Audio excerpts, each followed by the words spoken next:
Que la grâce de notre Seigneur Jésus-Christ soit avec votre esprit. Amen.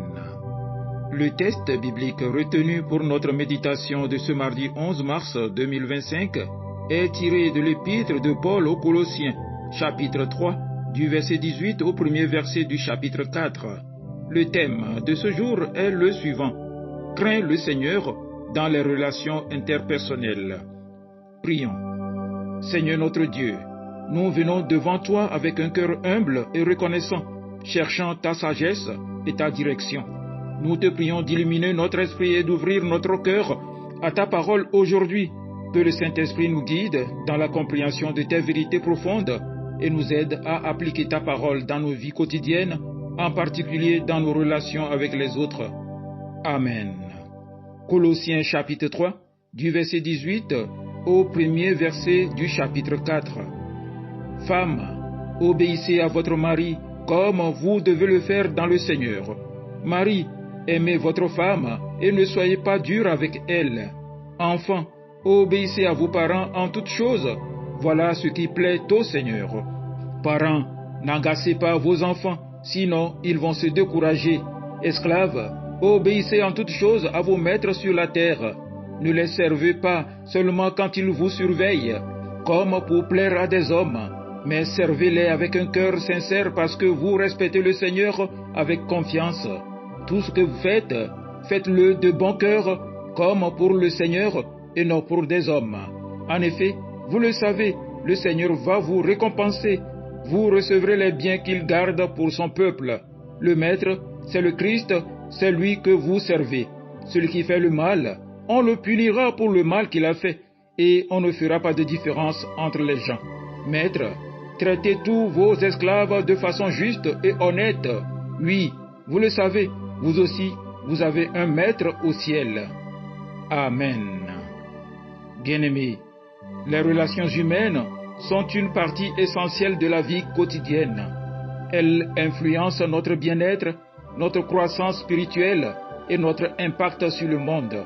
Cependant, ces relations ne sont pas toujours faciles à naviguer, que ce soit au sein de la famille, au travail ou dans la communauté chrétienne.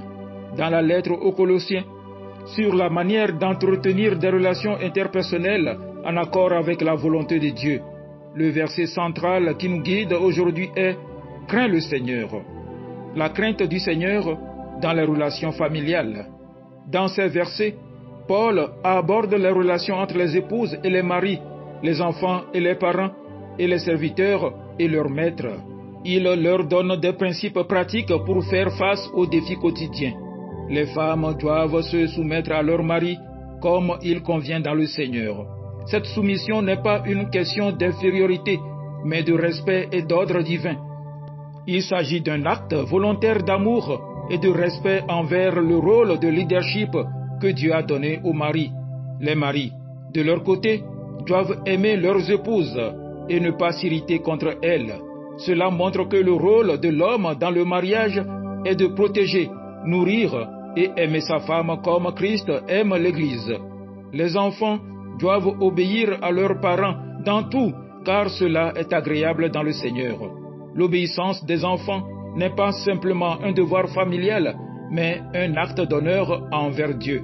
Les pères doivent veiller à ne pas exaspérer leurs enfants, mais plutôt à les élever dans la discipline et l'instruction du Seigneur.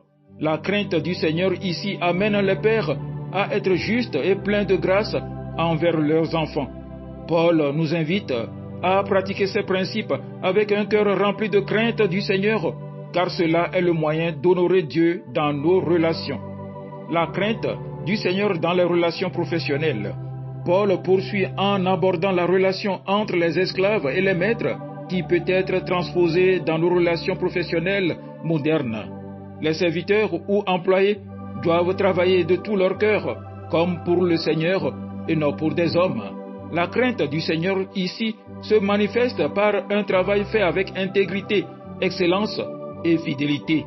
Même dans les tâches les plus simples, l'attitude du chrétien est celle d'un service rendu à Dieu et non simplement à un supérieur humain. Les maîtres ou employeurs, de leur côté, doivent traiter leurs serviteurs avec justice et équité, sachant que vous avez vous-même un maître dans les cieux.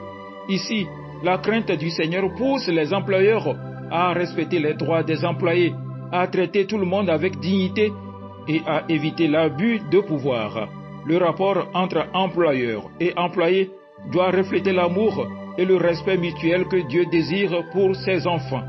La crainte du Seigneur dans nos relations est plus qu'une simple obéissance aux règles sociales ou à une moralité humaine.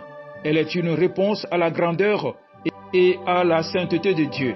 Elle transforme notre manière d'interagir avec les autres en nous conduisant à traiter chaque personne avec respect, amour et justice, non pas parce qu'il le mérite, mais parce que nous honorons Dieu dans nos actions. La crainte du Seigneur, dans ce contexte, n'est pas de la peur, mais un profond respect et un désir de vivre selon ses commandements. Elle nous pousse à agir de manière juste, à chercher la paix et à maintenir l'intégrité dans toutes nos relations, en particulier lorsque nous interagissons avec ceux qui peuvent ne pas nous traiter de la même manière. Le Seigneur veut que toutes nos relations soient imprégnées de son amour, de sa justice et de son respect, que ce soit dans le mariage, en tant que parents, enfants, employeurs ou employés. Nous sommes appelés à refléter la crainte du Seigneur dans chacune de ces relations. Ce n'est pas simplement une question de comportement extérieur, mais un changement de cœur qui nous pousse à agir selon les principes divins, en honorant Dieu à travers chaque interaction.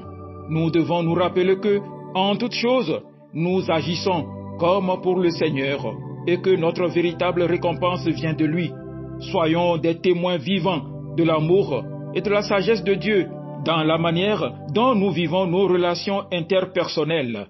Que la crainte du Seigneur nous guide et nous transforme chaque jour. Amen. Agréable journée à vous tous.